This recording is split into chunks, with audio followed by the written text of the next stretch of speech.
Ito yung reason kung bakit ko pinili itong yellow luggages ko. Ang unang rason is because I don't think so kayo pipiliin niyo yung color yellow. Mas marami yung kumukuha ng color purple, color pink, color black, and color white. Para sa akin, wala ako masyadong kaparehas for this one. Kung meron man, hindi naman siguro sobrang dami. Color yellow rin kasi sa tingin ko, mas mabilis ko siyang makikita. Alam nyo ba kasi dati, na sobrang tagal kong nag-antay sa luggage ko. Tapos na-realize ko, katabi lang pala siya nung isa pang color black na malaking bag. So, hindi ko siya agad nakuha. Kaya parang siguro mga 5 na lang kami nag-aantay dun sa carousel and all I thought was, bakit kaya ang tagal-tagal ng bag ko samantalang kanina pa yung isa?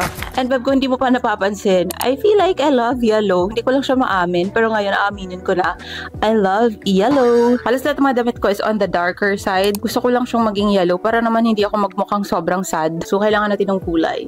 Tapos, pinili ko lang tong mga luggages from T-Partner. By the way, hindi to sponsored video. It's because I feel like they're very affordable. Para lang talaga to dun sa mga tao na minsan lang naman talaga mag-travel. Hindi naman linggo-linggo is wala dito sa kanilang bahay. So for me, this one is a very good buy and hopefully magtagal siya. Kailangan ko. Kasi guys, hindi ako pwedeng magbuhat ng mga gamit. So, ina-avoid ko na talaga yung mga backpacks and all. Kaya naman, sobrang helpful nitong merong mga gulong na bag. So, yun lang guys. See you again on my next video. Bye!